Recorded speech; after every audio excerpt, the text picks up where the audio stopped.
Bien, comenzamos la parte científica con las distintas ponencias y es un honor presentarles a don Francisco Alía Miranda, es catedrático de Historia Contemporánea de la Universidad de Castilla-La Mancha, en la Facultad de Letras de Ciudad Real. Actualmente es codirector del Centro de Estudios y Documentación de las Brigadas Internacionales, CEDOBI, y director del Plan Regional de Memoria Democrática de Castilla-La Mancha. Ha sido director del Departamento de Historia desde el 2021 al 2025, vicerrector de la Universidad de Castilla-La Mancha entre el 2005 y el 2011 y presidente del Instituto de Estudios Manchegos entre el 2010 y el 2016. Además, Francisco Alía es especialista en investigación sobre la Guerra Civil Española y la dictadura del general Miguel Primo de Rivera, además de especialista en metodología de la historia. Recientemente ha coordinado el libro La Guerra Civil en Castilla-La Mancha, Historia y Memoria. Yo, además, por mi parte, quería decirles que la primera vez que hablé con Paco Alía, se mostró entusiasta, muy entusiasta de continuar con este bagaje en defensa del conocimiento de las brigadas internacionales y ha sido muy fácil trabajar con él. Así que, don Francisco, tuya la palabra. Muchas gracias, Antonio. Bueno, como decía antes, tienen que estar orgullosos en Albacete por la importancia que ha tenido la ciudad en la Guerra Civil. Ha sido una de las ciudades siempre que se citaba tradicionalmente en todos los libros sobre la Guerra Civil Española. Y todos ustedes, pues, normalmente conocen Albacete, Guerra Civil, o lo ligan fundamentalmente al tema de las brigadas internacionales.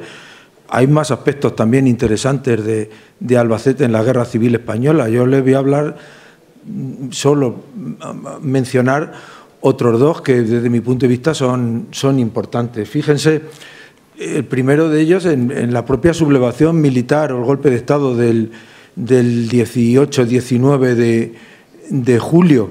Albacete es un caso raro y yo diría que único de lo que es la sublevación en los primeros días de julio de 1936. ¿Por qué es un caso raro?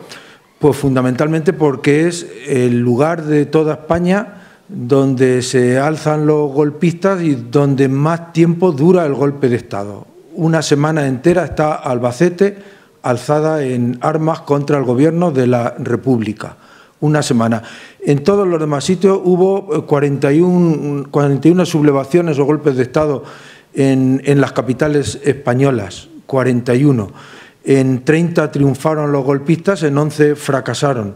Bueno, pues en todos prácticamente la tónica fue de un golpe rápido y enérgico, en cuestión de horas, donde había regimientos militares o donde los militares habían decidido sublevarse contra la República de forma mayoritaria, pues en un par de horas los golpistas se hacían con las ciudades. En Albacete estuvieron bueno, pues con la ciudad dominada durante 7 días, pero a los 7 días fueron vencidos los guardias civiles, en este caso fue la Guardia Civil de la Comandancia Provincial de Albacete, fueron reducidos en armas por parte de milicianos venidos de distintos lugares, desde Alicante, Valencia, Murcia, Ciudad Real, etcétera. Entonces, por así decirlo, el golpe de Estado más duradero de julio del 36 tuvo lugar en Albacete. Acabó fracasando. Aquí tienen una foto con los guardias civiles rendidos el día 25 de julio.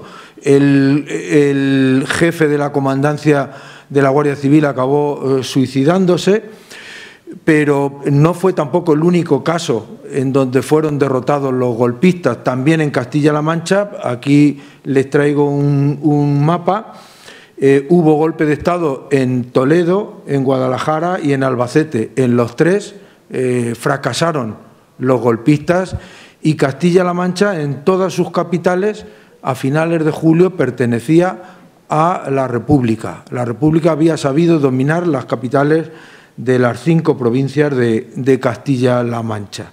Este es el mapa de la situación de Castilla-La Mancha desde el principio casi hasta prácticamente el final. Se va a quedar sin frentes nada más que con el frente estabilizado arriba, si lo ven, más oscuro, de la zona de Guadalajara, que se hacen bueno, pues las tropas del Ejército del Norte del general Mola, más o menos hacia octubre del 36 ya queda ahí el frente estabilizado, y en Toledo, la zona norte de Toledo, que con el ejército de Franco, el ejército del sur que viene desde Sevilla, desde Marruecos en primer lugar y luego desde Sevilla, avanza hacia Madrid y se queda, a partir del 27 de septiembre, cuando llega al Alcázar de Toledo, se queda con la franja norte de la provincia de Toledo. Esta es la situación de Castilla-La Mancha, mayoritariamente en zona republicana, y ven Albacete como queda, pues, por así decirlo, plácidamente en la retaguardia de la República. En Ciudad Real y en Cuenca no hubo ningún tipo de golpe militar, no había tampoco regimientos militares y la Guardia Civil estuvo indecisa y, por tanto, prácticamente pues no hubo bueno, pues aspectos de trascendencia en esas primeras jornadas de julio del 36. Y luego Albacete también tiene una gran trascendencia en los libros de historia de la Guerra Civil por otro acontecimiento que va a suceder a finales ya de la guerra, el 16 de febrero de 1939, con la famosa reunión en el aeródromo de Los Llanos del presidente del Gobierno de la República, Negrín, con los altos mandos militares de la República. Según los libros de historia, pues ahí decidió Negrín continuar la guerra, convenciendo, bueno, no convenciendo, imponiendo a sus jefes militares, dicen la mayor parte de las crónicas, imponiendo a sus jefes militares que la República tenía que mantener la guerra, ¿no?, por todos lados y con todas las consecuencias, ¿no?, en contra de la opinión de la mayor parte de los jefes militares, que se mostraron partidarios de rendirse ya porque estaba prácticamente la guerra ya decidida a favor del ejército rebelde, ¿no? Bueno, de esto también ya he publicado algunas cuestiones, no es como nos lo han vendido en la mayor parte de los libros de historia. El mismo día que se estaba reuniendo Negrín con los jefes militares en el aeródromo de Los Llanos, estaba el embajador de España en Reino Unido, Azcárate, reuniéndose con el responsable del Foreign Office inglés en Londres, promoviendo una rendición y acabar la guerra por un pacto pacífico, bueno, pues protegido por la diplomacia británica, ¿no? Sobre esto también podríamos hablar mucho, pero no me puedo entretener. Entonces, les quiero decir que Albacete, que bueno, pues que hay que revisar también la historia de este acontecimiento de febrero de 1939, porque no fue ni mucho menos como nos lo han venido contando hasta ahora. Lo que sí que les puedo asegurar es que el día de la reunión en el aeródromo de Los Llanos, Franco tenía conocimiento exacto, palabra a palabra, de lo que se estaba hablando ahí, porque ya el coronel Casado, que fue el que protagonizó luego el golpe de marzo del 39, y que era el jefe del ejército del centro, el coronel Casado estaba ya en clara connivencia con los servicios secretos franquistas.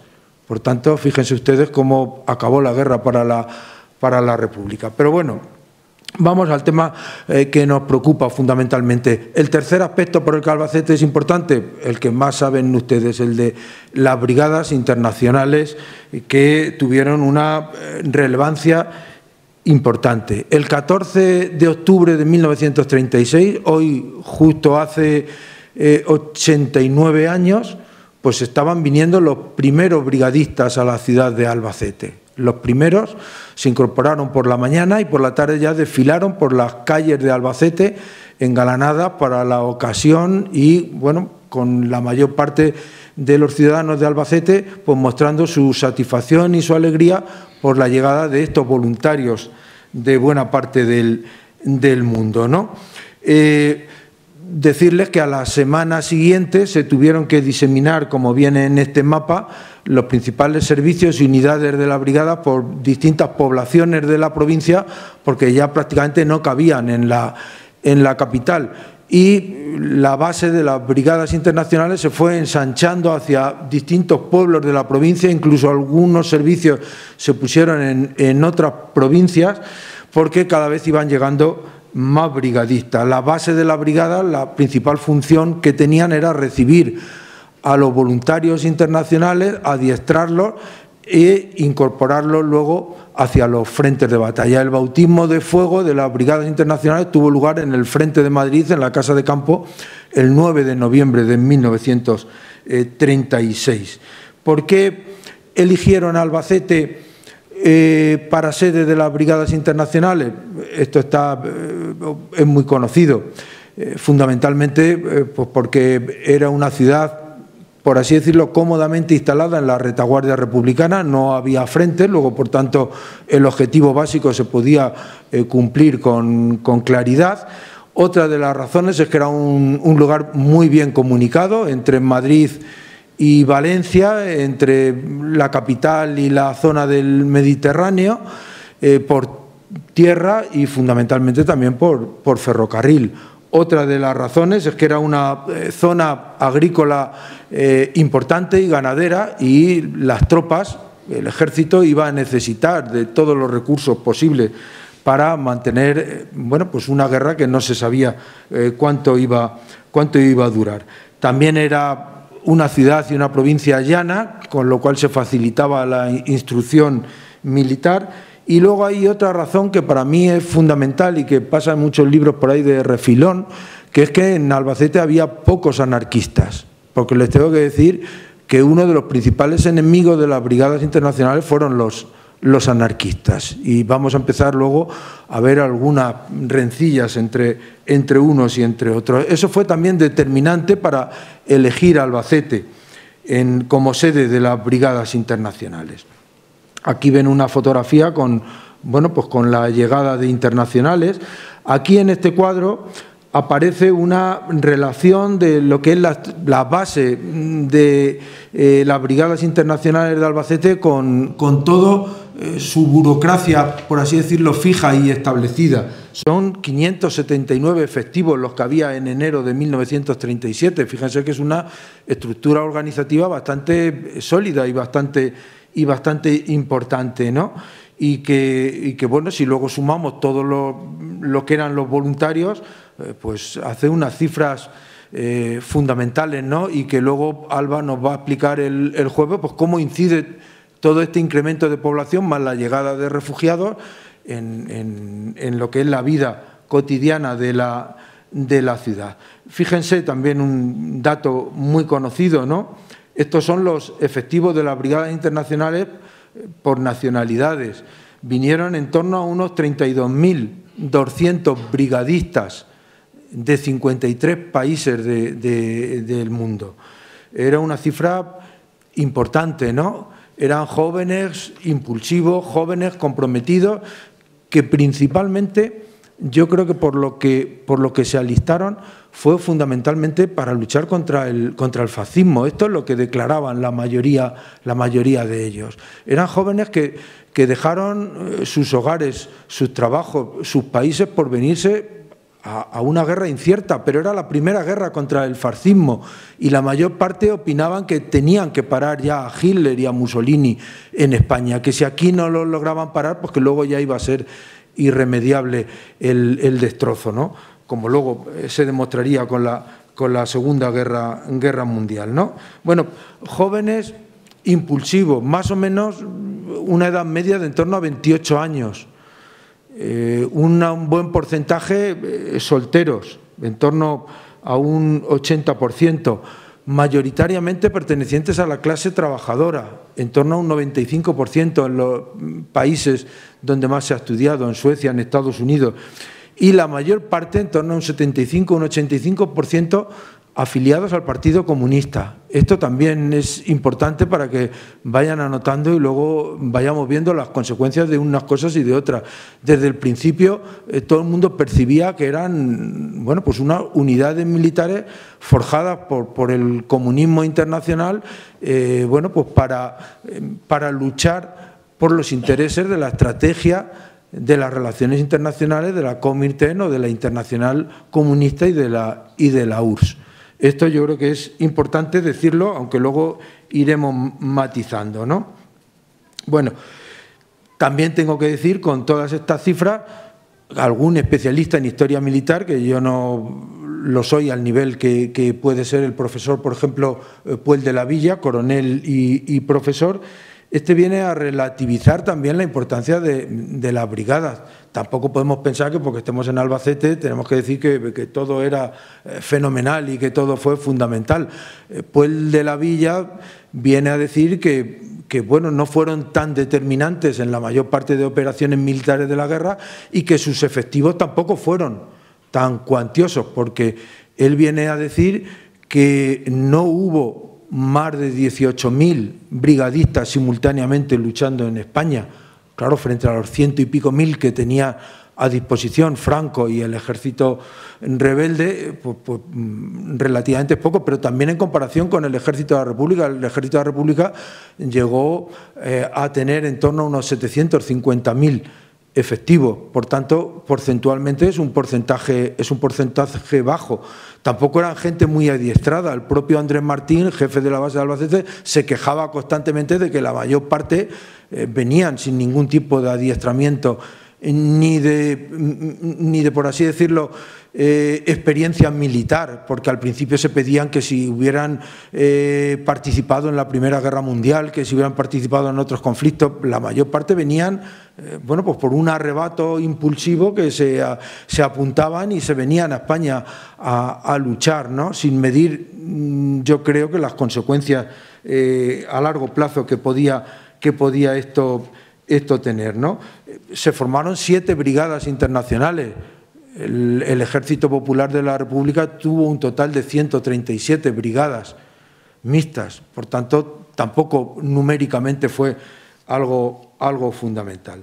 Pero, desde luego, lo que sí que yo creo que es importante es que dieron un aire fresco a la guerra en esos primeros meses de entusiasmo. La guerra no tiene nada que ver en sus comienzos con el final. En esos primeros momentos pues se desbordaba entusiasmo, todo era luchar contra el fascismo, contra los militares rebeldes.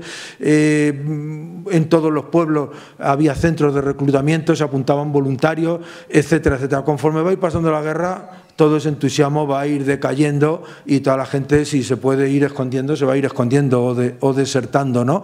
Bueno, hace poco encontré en un archivo una deserción de más de 600 militares en una unidad que luchaba en torno a las minas, para defender las minas de mercurio de Almadén en Ciudad Real, que eran las más importantes. Fíjense, 600 y pico efectivos en una brigada. Eso es un porcentaje altísimo, ¿no? Pues salieron todos corriendo, dijeron, pero si casi ni nos pagan, estamos aquí pasando calamidades, y se fueron todos a su casa como me voy a ir yo a Ciudad Real dentro de un rato, ¿no? O sea, sin medir las consecuencias de lo que estaba sucediendo, ¿no?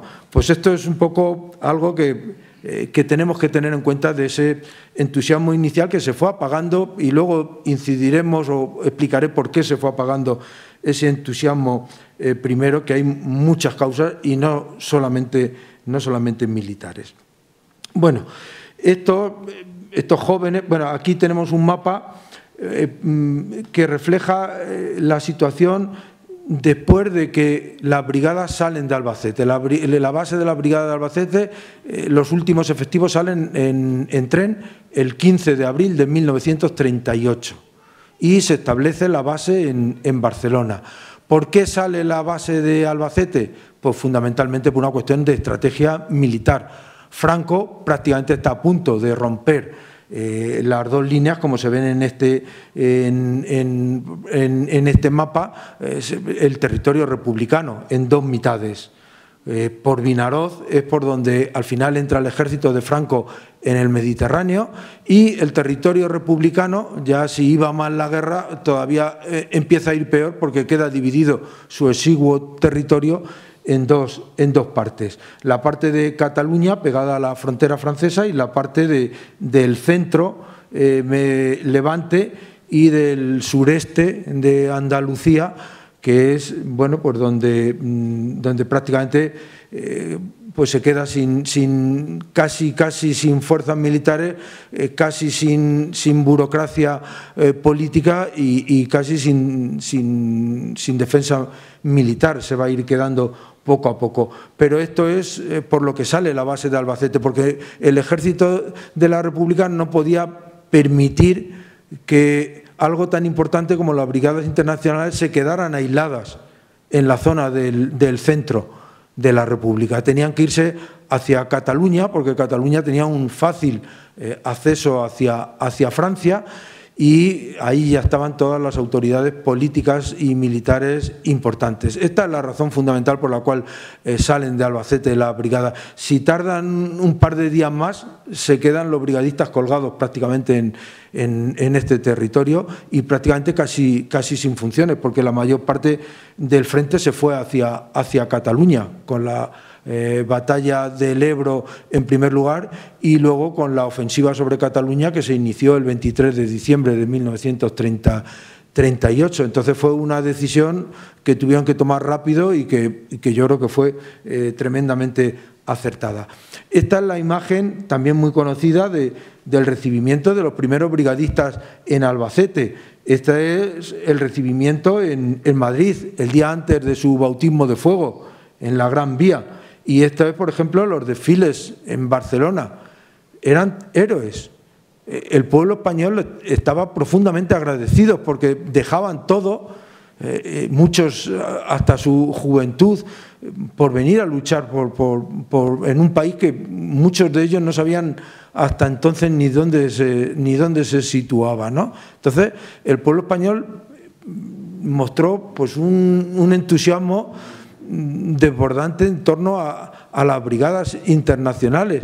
Eran voluntarios y esto era importante, venían porque ellos querían y esto se lo tenían que agradecer y manifestar públicamente, ¿no? Por eso yo digo que vinieron como héroes y al final, a finales del 38 se van a ir casi como villanos, a escondidas, en trenes hacinados, con destino hacia Francia. Francia no quería que pasaran por allí los brigadistas, en muchos casos echaban para atrás a los trenes, al final tuvieron que hacer planes decisivos para sacarlos como fuera y muchos de ellos acabaron en sus países sin trabajo, sin familia, sin nada de nada. Eran prácticamente tratados como villanos. Incluso luego en Estados Unidos con las purgas famosas pues fueron incluso encarcelados muchos de ellos porque tenían el estigma de ser comunistas, que se lo he dicho también. El comunismo había cambiado mucho desde el 36, que era una fuerza políticamente minoritaria en nuestro país, se metió en la coalición del Frente Popular, en la coalición electoral prácticamente porque Largo Caballero lo impuso, pero era una fuerza muy minoritaria y durante toda la guerra pues fue cogiendo predominio político y sobre todo, en lo que más molestaba a los socialistas y a los anarquistas, predominio militar. Una buena parte de los comisarios militares eran comunistas, eran soviéticos. Y esto no lo podían ver las demás fuerzas de izquierda. Y todo esto que se veía en España, al final se traspasaba a las relaciones internacionales. El miedo al comunismo, el miedo a la expansión soviética, a la internacional comunista que se intentaba hacer con todo el poder político y militar posible, ¿no? Entonces, eso fue una de las causas por las que en muchos casos no fueron bien recibidos en sus países. André Martí, el jefe de la base, escribió una serie de cartas a Negrín en el 38 quejándose de Francia y de muchas circunstancias pues ante la retirada de los voluntarios y fundamentalmente lo que venía a significar Martí o lo que venía a pedir es que en cada país se les garantizara un trabajo, que se les garantizara un homenaje tal. La mayor parte lo rechazaron constantemente en los países. La mayor parte, en algunos casos, se hicieron un homenaje para salir del paso y a partir de ahí ya, si te he visto, no me acuerdo. Y de darles trabajo y de darles una recompensa por haber batallado en España, de eso nada de nada, ningún país, ¿no? Y había muchos otros brigadistas que encima no podían volver a sus países, porque unos eran alemanes, otros eran italianos, otros eran polacos, húngaros o checos, todos esos no podían volver a sus países porque fíjense en la situación internacional en la que estaban esos países, con gobiernos fascistas o con el nazismo. Entonces, fue un peregrinaje bastante absurdo. Y luego ya comentará mi compañera Alba pues cómo se va deteriorando esa imagen y esa aureola de los brigadistas, hasta incluso en Albacete, cuando los recursos empiezan a faltar, cuando empieza a haber calamidades, pues la gente empieza a ver mal a los brigadistas, ¿no? Entonces, bueno, pues por eso se van convirtiendo en lo que yo digo como villanos, los que nadie se acuerda de ellos y nadie los recompensa, ¿no? Yo digo siempre, ¿no?, que los brigadistas venían a cambiar el mundo y yo creo que fue el mundo el que los cambió a ellos, ¿no? Ninguno volvió a ser lo mismo que antes de la guerra. Bueno, las brigadas internacionales, les quiero decir que fueron, todos ustedes lo saben, una iniciativa de la Internacional Comunista, no de la URSS. ¿Por qué? Porque la URSS, junto con el resto de países europeos, se vio forzada a firmar los pactos de no intervención que habían presentado a finales de julio Francia, Inglaterra o Reino Unido, para desgracia de la República Española. Azaña, cuando se enteró de la firma del pacto de no intervención, diría, bueno, pues que lo tengo por aquí apuntado textualmente, pero más o menos vino a decir que se quedaba estupefacto, ¿no?, de lo que consideraba una traición, sobre todo de Francia, donde gobernaba un gobierno similar al español, de Frente Popular, ¿no? Léon Blum, el presidente francés, diría que tenía el alma desgarrada, pero firmó el pacto de no intervención que condenaba a la República, mientras que los aviones de Hitler y de Mussolini estaban colaborando con Franco para pasar al ejército de África hacia Sevilla y desde Sevilla iniciar la marcha con las columnas del Ejército del Sur hacia Madrid, ¿no? Entonces, esto es importante tenerlo en cuenta. La Internacional Comunista es la que mueve los hilos y la que crea las brigadas internacionales, pero por todos lados se ven asesores soviéticos, comisarios soviéticos. La influencia soviética es extraordinaria y a pesar del pacto de no intervención, pues está claro y todo el mundo lo ve, que llegan tanques soviéticos, que llegan aviones alemanes o que llegan los soldados y los aviones también italianos, ¿no? Eso lo ve todo el mundo y a nadie se le escapa, pero a la República prácticamente el único que le ayuda con armas y con asesoramiento militar es la Unión Soviética y México, fundamentalmente. Los países europeos prácticamente ninguno, ¿no? Entonces, esto es importante tenerlo en cuenta. Pero yo creo que hay otro componente también importante y que muchas veces no se ha dicho, no se ha estudiado. ¿Por qué la Internacional Comunista tiene tantas prisas en establecer las brigadas internacionales? Pues yo creo que hay una clave también importante, y es que el anarquismo está muy presente en las milicias antifascistas de voluntarios extranjeros que están formándose en Cataluña, donde mayoritariamente son anarquistas, y el comunismo internacional no puede permitir que el anarquismo tenga la fuerza que tiene en España. Y eso es una razón, yo creo, que de gran peso para entender el establecimiento de las brigadas internacionales. El comunismo va a ir respondiendo siempre a otras iniciativas del socialismo y del anarquismo para no quedarse atrás, e incluso para ir comiéndoles terreno en todos los puntos que pueda, ¿no? Entonces, eso es importante. El 45%, el 48% de esos voluntarios extranjeros que llegan a Cataluña en los primeros meses son anarcosindicalistas. Comunistas prácticamente creo que no llegan ni al 5%. Por eso revierte la Internacional Comunista la situación con la creación de las brigadas internacionales. Las brigadas internacionales se crean oficialmente en octubre del 36. En un primer momento, el gobierno de Largo Caballero, del socialista Largo Caballero, que intenta recomponer al Estado republicano y crea el Ejército Popular de la República, integra las brigadas internacionales dentro del Ejército Popular de la República. Pero las presiones soviéticas y de la Comintern hacen que se desligue del Ejército Popular de la República y se cree como una unidad independiente con mando propio. Aunque es verdad que había un comité de enlace, pero de poco sirvió porque tenían plena autonomía de funcionamiento las brigadas internacionales. Largo Caballero pensaba que no era operativo desde el punto de vista militar que hubiera unidades que no estaban bajo las órdenes de los mandos del Estado Mayor del Ejército Popular de la República. Pero tampoco podía exigir mucho porque la República, como él bien diría y como luego diría Negrín, al final la URSS era el único que ayudaba a la República. Luego, al final tenían que plegarse a muchas decisiones que se tomaban desde Moscú. Entonces, también lo tenemos que tener claro que, bueno, pues que en contra ya de lo que son los líderes socialistas, pues las brigadas internacionales van a ir gozando de una autonomía y de una influencia en todos los ámbitos desde el punto de vista del Partido Comunista y de, fundamentalmente, la URSS. Y, bueno, ¿cómo llegan esos brigadistas a Albacete? Pues fíjense, aquí también hemos encontrado algunas cosas interesantes en los archivos en los últimos años. La Internacional Comunista en el verano del 36 mueve todos sus hilos, sobre todo mandando propaganda y directrices a los partidos comunistas de la mayor parte de los países donde están formados, pidiéndoles jóvenes voluntarios que vayan a luchar a la guerra de España.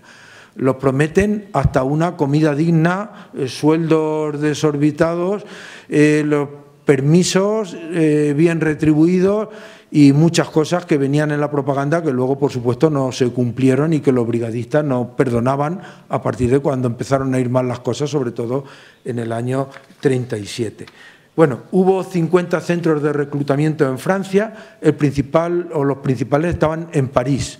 En París, en la sede del Partido Comunista Francés, también en la sede de la CGT, el sindicato comunista mayoritario, Confederación General de Trabajadores, y también pues en el Socorro Rojo Internacional, la organización humanitaria comunista, también en las asociaciones de amigos de la Unión Soviética, movieron todos los hilos para que, bueno, pues facilitar el voluntariado internacional. Todos los voluntarios llegaban a París y desde París se empezaban a movilizar hacia España. Unos venían en barco desde Marsella, otros venían por tierra desde Perpiñán. Tengo que decirles que ni un camino ni el otro fueron fáciles, porque el Comité de No Intervención, que comenzó a funcionar el 9 de septiembre, era muy vigilante de las fronteras, tanto terrestres como marítimas. Había que evitar que viniera gente a luchar a España. Y en un primer momento fueron más permisivos, sobre todo porque el gobierno francés de Frente Popular, pues Léon Blum, que no se pudo oponer al pacto de no intervención, sí que haría lo que se denominaba una no intervención atenuada, que es en muchos casos en los Pirineos mirar para otro lado y permitir la entrada de hombres y de armamento desde la URSS y desde otros puntos de Europa, ¿no? Pero el camino era difícil, pero era difícil no solamente porque había vigilancia de las autoridades francesas en lo que había vigilancia de los observadores internacionales del Comité de No Intervención, sino también por los anarquistas.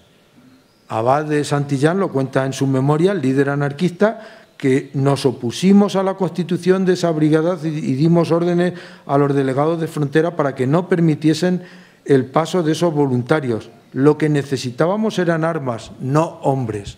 Fíjense, un líder del anarquismo en plena guerra civil, cuando había que aunar esfuerzos, diciendo que no quieren a comunistas, a gente que venga encuadrada por el comunismo internacional, que manden armas y que ellos ya verán lo que hacen, ¿no? ¿En qué se traduce esto? Pues fíjense, esta carta del partido, en el archivo del Partido Comunista, que me imagino que ninguno de ustedes leerá, pero que si me creen, pues les voy a leer un párrafo. Cogen prisioneros a unos voluntarios que están cruzando los Pirineos por la noche. Los cruzaban por la noche con frío, con calor, como bandoleros o como guerrilleros en el siglo XIX, a hurtadillas, a escondidas y sin que nadie los viera. tardando varios días con un viaje que era calamitoso. Y hay algunos testimonios de brigadistas que lo cuentan, ¿no? Pero fíjense, cogen a una de estas expediciones que desde Perpiñán pasan la frontera de los Pirineos. Y dice, después de estar discutiendo toda una noche con Martínez, tratando de persuadirlo de que lo que hacía con los voluntarios de las brigadas internacionales que venían a ayudar a la República en su lucha contra el fascismo no era justo y que no se podía permitir un solo hecho más de esta clase, las cosas habían llegado a su punto final, que era o nos entregaba aquella misma noche a los camaradas detenidos o de lo contrario en este local no quedaría ni uno solo para que lo contara. Fíjense hasta qué extremo llegaban las disputas de los anarquistas con los comunistas. O sea, líderes anarquistas haciendo redadas para cazar a los voluntarios comunistas que venían a luchar a favor de la República. Esto es un documento del archivo del Partido Comunista. Y fíjense, aquí en este documento es de la diplomacia portuguesa, porque Franco, como no tenía el Estado reconocido, utilizó a Salazar y al gobierno portugués como su representante ante el Comité de No Intervención y hacía constantes denuncias pues, de cómo la República pues vulneraba los tratados del Comité de No Intervención.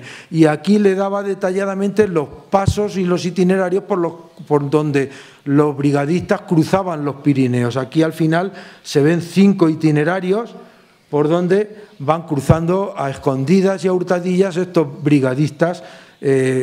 Por tanto, los servicios secretos franquistas tenían un gran conocimiento sobre el terreno de lo que estaba pasando, pero muchas veces no les hacía falta ni intervenir, porque ya estaban interviniendo los propios anarquistas para luchar contra los brigadistas, ¿no? Esto, fíjense, cómo es algo impresionante, ¿no? Que, bueno, pues que cambia en muchos casos mucha historia de las brigadas internacionales. Pero miren, en 1937 todavía la situación va empeorando cada vez más. Cada vez es más difícil que pasen ya los voluntarios internacionales por las fronteras, porque el Comité de No Intervención cada vez es más celoso por tierra y por mar. Pero ya no solo eso, es que Inglaterra, el 16 de febrero, prohíbe a sus súbditos incorporarse a la guerra española. Muchos de estos ingleses, cuando luego se van en el 38 a Inglaterra, el gobierno inglés les dice que no quiere saber nada de ellos porque estaban en una situación ilegal y por tanto que allí no vayan, que no van a ser bienvenidos en sus fronteras. Fíjense, la cuna de la democracia europea prácticamente. Bueno, prácticamente no pueden entrar, lo tienen prohibido en Estados Unidos. En marzo ya prohíben también a sus hombres que vengan a luchar a España y prácticamente en casi todos los países igual. Y durante todo el año 37 hay unos grandes esfuerzos de la diplomacia británica por establecer planes de retirada de los voluntarios españoles.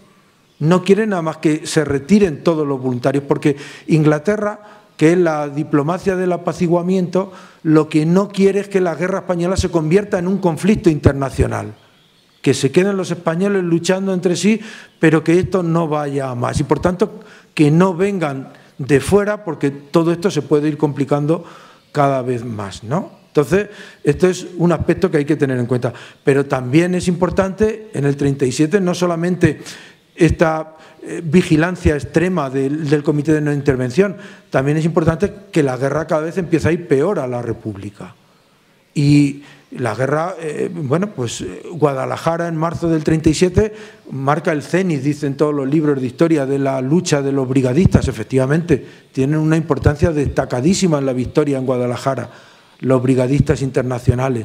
Pero es que la desgracia para la República es que la batalla de Guadalajara es la primera gran victoria de la República, pero también va a ser la última.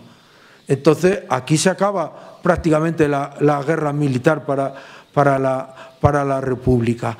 Y a partir de ahí, prácticamente, pues las brigadas empiezan a cada vez tener más problemas de reclutamiento, comienzan a tener más problemas, bueno, pues de operatividad en las batallas militares, porque las brigadas internacionales han sido usadas como unidades de choque.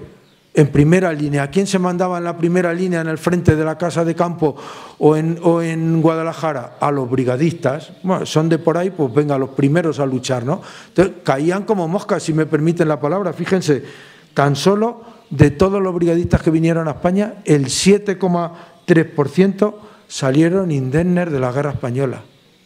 El 7,3%. El 50,1% heridos recuperables. El 16,7% muertos y el 13% heridos irrecuperables. Claro, con este currículum, ¿quién iba a querer venir a España?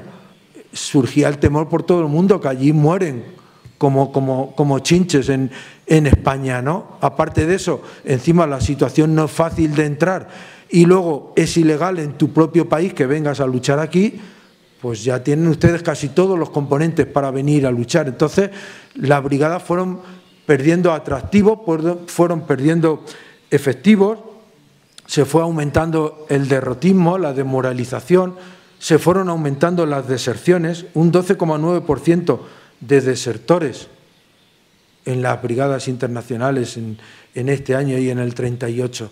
Todo eso tenía esas razones que yo estoy explicando. ¿Y qué es lo que sucede?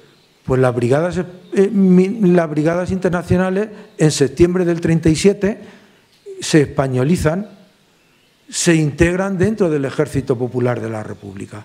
El ministro de Defensa, Indalecio Prieto, líder socialista, consigue convencer al presidente Negrín de que por razones múltiples tienen que integrarse dentro del Ejército Popular. Unas razones son militares. Efectivamente, había demostrado poca eficacia que los internacionales hicieran la guerra por su cuenta. Pero hay otras razones fundamentales, y es las disputas internas que tenían los socialistas con los comunistas. Hay múltiples documentos de Indalecio Prieto, ministro de Defensa, quejándose del predominio que tienen los comunistas en las unidades militares del Ejército Popular de la República, con más comisarios que los socialistas y con numerosos jefes mandando sus unidades. Y todo esto él intenta ponerlo freno. Luego le va a costar salir del gobierno en abril del 38 en clara presión de la Unión Soviética, que exige la cabeza de Prieto a Negrín. Pero en septiembre del 37 lo consigue y las brigadas internacionales son españolizadas. Y como no encuentran reclutas internacionales, pues al final, ¿qué es lo que sucede? Pues que empiezan a entrar españoles en las brigadas internacionales. Y fíjense un dato, a finales del 37, tan solo el 43% son extranjeros. Esto es algo que aludía a Mussolini cuando se ponían a hablar de planes de retirada. Decía, pero si las brigadas internacionales son españolas, es una unidad española, tienen mando español y tienen predominio de hombres españoles. No tenemos nada que hablar de retirada de internacionales. Eso es lo que decía Benito Mussolini en todos los foros internacionales cuando se hablaba de retirada de todos los voluntarios de la guerra de España, ¿no? Pero fíjense, cuando empieza la batalla del Ebro en julio del 38, el 35% son internacionales, el resto son españoles. Aquí tienen un ejemplo, pero fíjense más, esto es una novedad, creo, que historiográfica, si alguien no me lo rebate.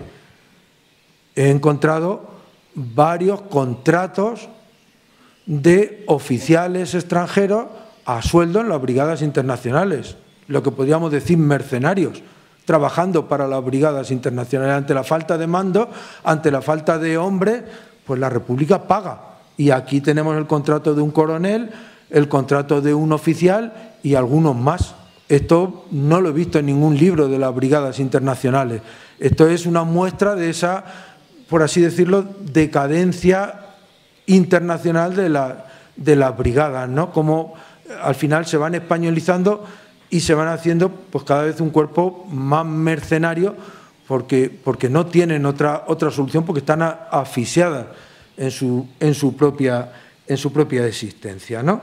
Bueno, y por último, el 38. Esto es en el 37. La situación, por tanto, acaba ya mal, pero ya está muy mal para la República. La República ha perdido todo el norte, que la pérdida del norte fue un tremendo varapalo para la República. Cuando en octubre se toma el ejército de Franco ya los últimos reductos del norte, casi todos los observadores internacionales ya ven que la guerra está perdida para la República, porque el norte era una de las zonas más ricas de toda España y por tanto a la República le cortaba una fuente fundamental de suministros, ¿no? Entonces, la guerra está cada vez peor para la República desde el punto de vista militar.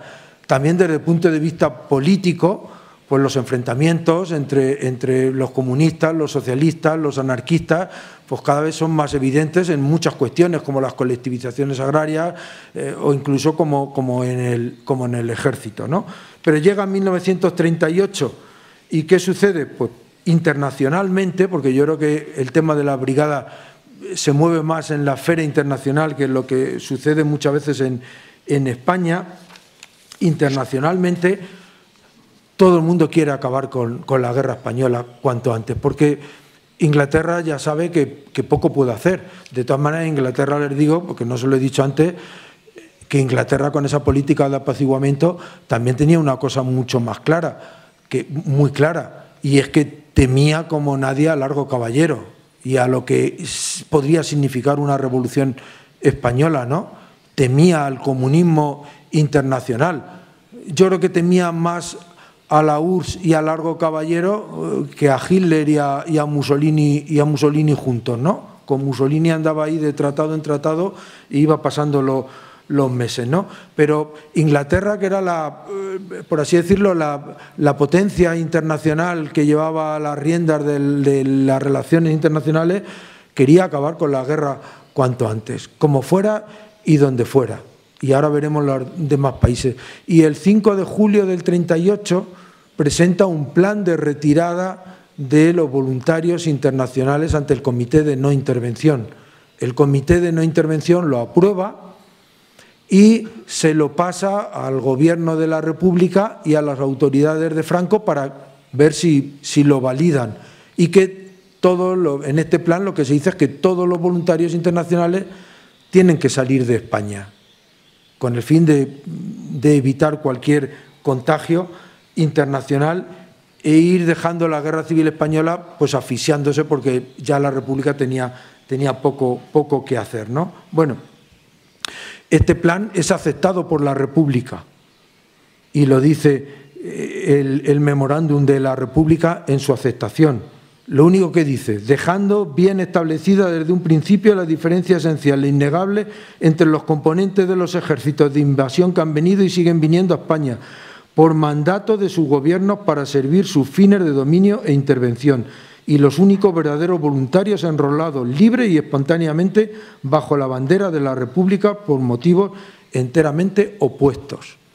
Pero es que el memorándum de Franco no tiene desperdicio. Franco dice que sí, que de acuerdo.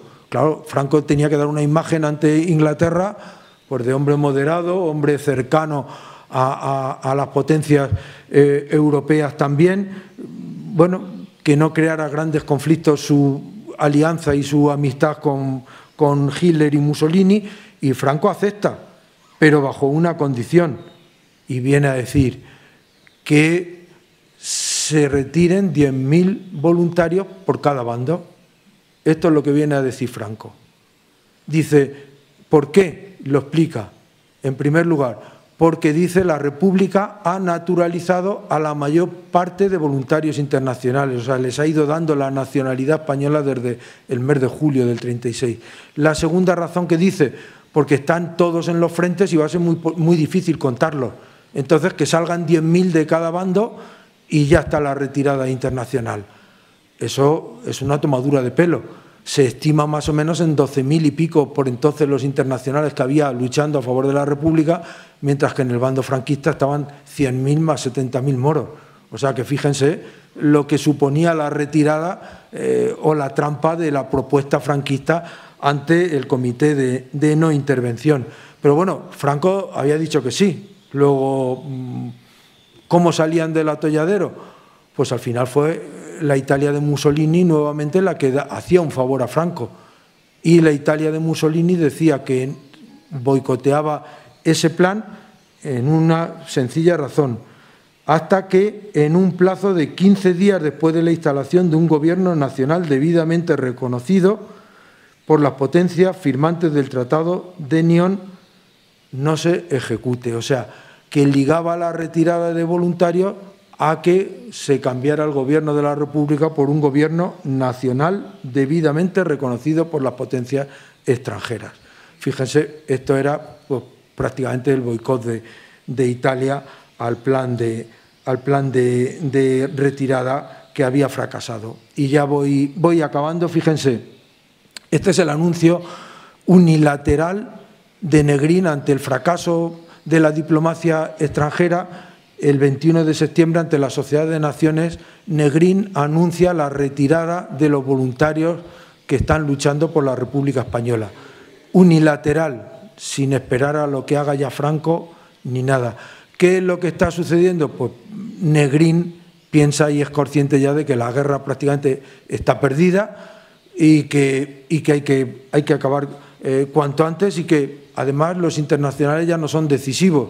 La batalla del Ebro ya está en su cuesta abajo, ya también está perdiéndose y prácticamente ya no hay nada que hacer. Le da, por así decirlo, fríamente le da igual retirar a los voluntarios internacionales.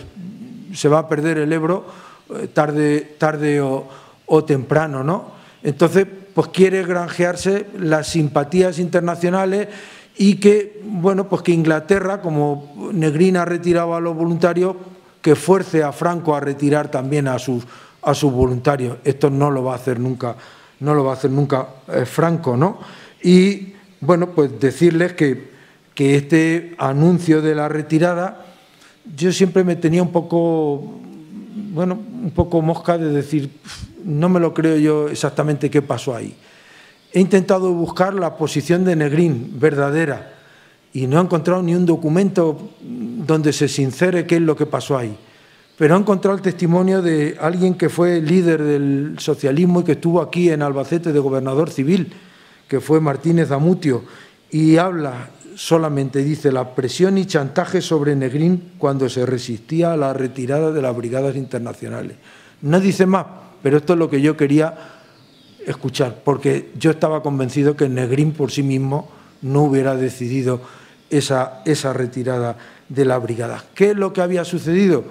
Pues fundamentalmente que a los pocos días vino la claudicación de los pactos y de los acuerdos de Múnich. Ahí tienen a Chamberlain, Daladier, el gobierno británico y gobierno francés, conservador el primero, radical, conservador el segundo, ¿no? Hitler y Mussolini.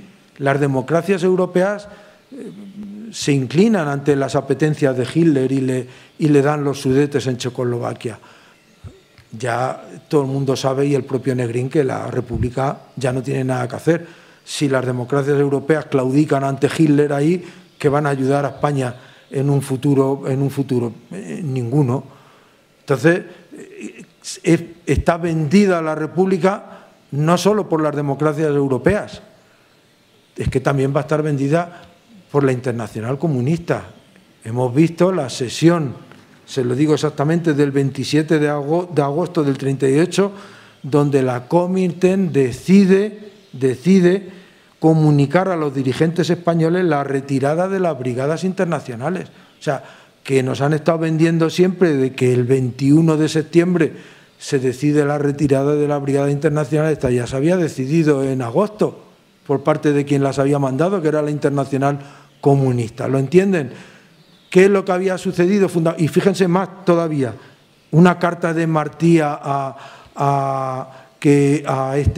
Negrín, que he encontrado muchas en el archivo de Negrín en la Fundación de Juan Negrín en Canarias. Dice Negrín que dice Martí, siguiendo las instrucciones del presidente, he decidido paralizar la recluta de internacionales. Esto es el 13 de agosto del 38. O sea, que ya el 13 de agosto ya están dando instrucciones para que todo eso haya movimiento. ¿Y qué es lo que ha sucedido? Pues fundamentalmente la URSS. La URSS ya no le interesa tampoco la guerra de España. La URSS tiene una preocupación máxima, que está en China, que está tocando a sus fronteras, que es la guerra chino-japonesa. Allí es donde tiene que tener todos sus esfuerzos. En España ya no tiene nada que hacer porque sabe que la guerra ya la han perdido la República y, por tanto, quiere desmovilizar a las brigadas internacionales cuanto antes y que acabe cuanto antes la guerra española porque al final es un conflicto internacional que puede derivar en un gran o grandísimo conflicto internacional. Y ya por último, bueno, este es imágenes del desfile de retirada de las brigadas en Barcelona el 28 de octubre. Fueron, bueno, pues con una gran exaltación de entusiasmo. Pues el pueblo español se despedía, dicen las fuentes que 200.000 asistentes, otros hablan de 300.000. La verdad es que, bueno, Barcelona se volcó con los brigadistas, se volcaron las autoridades, se volcaron los intelectuales, como había sido durante toda la guerra, y por mandato de la Sociedad de Naciones, como ya había anunciado Negrín ese 21 de septiembre, se estableció una comisión internacional para la retirada de voluntarios, que es la que iba a vigilar la retirada de voluntarios. Pero, bueno, esta es una foto de esta comisión. Se formó el día 14 de octubre en Perpiñán y el día 18 de octubre comenzó a actuar desde Barcelona, desde España, haciendo un censo de voluntarios y organizando toda la repatriación de los voluntarios internacionales. En la fecha en la que Negrín anunció la retirada, según las fuentes más fidedignas, había 12.673 extranjeros todavía en España, 12.673.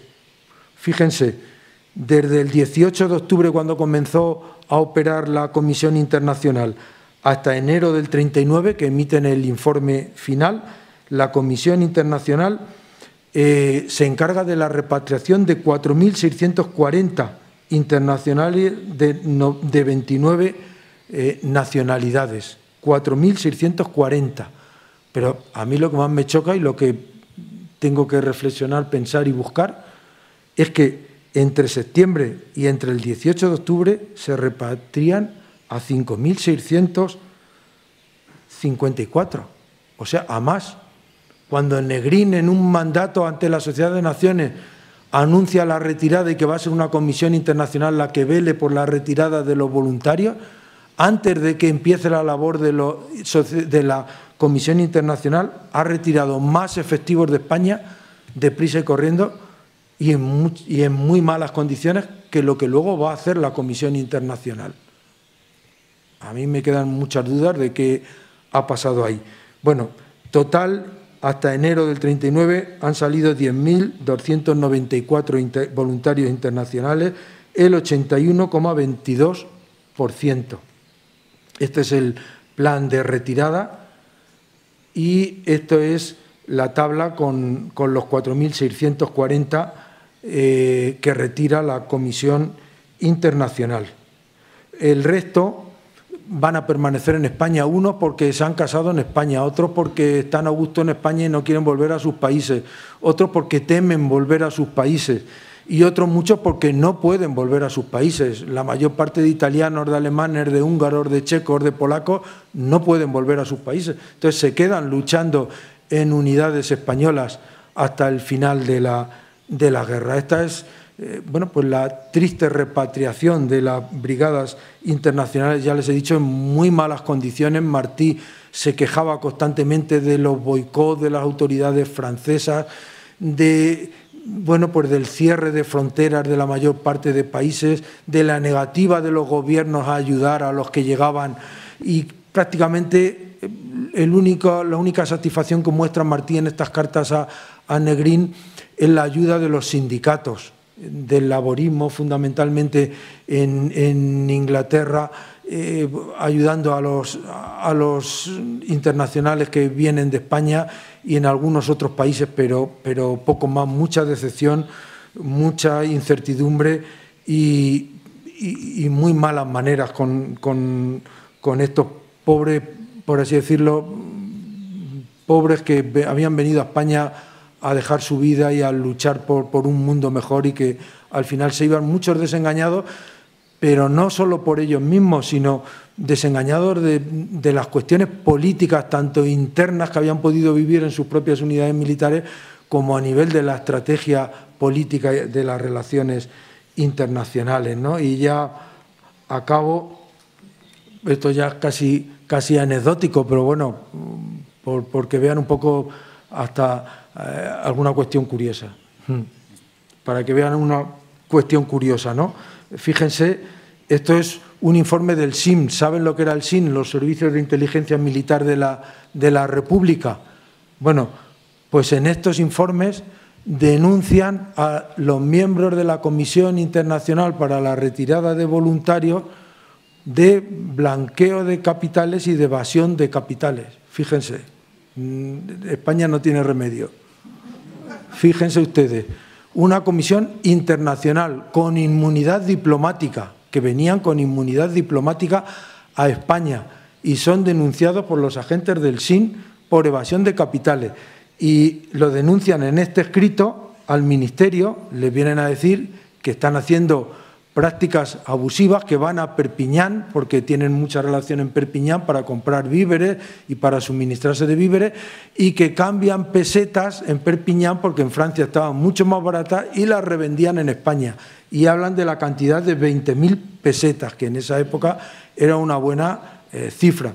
Y les dice el Ministerio, como que, bueno, que eso, que se exagera mucho, que no dan detalles, que a ver, que diga quiénes son y cuándo son y tal. Y le contesta otra vez el SIN. Pues mire, son todos, desde el presidente hasta la secretaria. Y la secretaria es la que efectuó las compras en el banco tal y cual y no sé qué y no sé cuánto. Y al final le dicen, bueno, tienen inmunidad diplomática, olvídense de este tema y a seguir, ¿no? Es casi una anécdota para que vean un poco lo que yo he llamado siempre en los últimos meses de guerra la agonía de la República. ¿Cuánto hubiera ganado la República si hubiera acabado la guerra 3 meses antes, no? Y no hubiéramos tenido que ver espectáculos como lo que vimos de la reunión de los Llanos, del golpe de Casado, de la sublevación de Cartagena y de otros muchos episodios rocambolescos que sucedieron en los últimos meses, fruto de esa descomposición de un régimen y de un conflicto armado al que ya no interesaba a casi nadie, ¿no? Si están interesados, lean sobre estos últimos momentos de la guerra, verán qué lecciones nos da la guerra civil todavía y cuánto tenemos que aprender de estos momentos, porque en los momentos difíciles siempre es cuando aprendemos de las cuestiones importantes de la vida. Muchas gracias y a su disposición.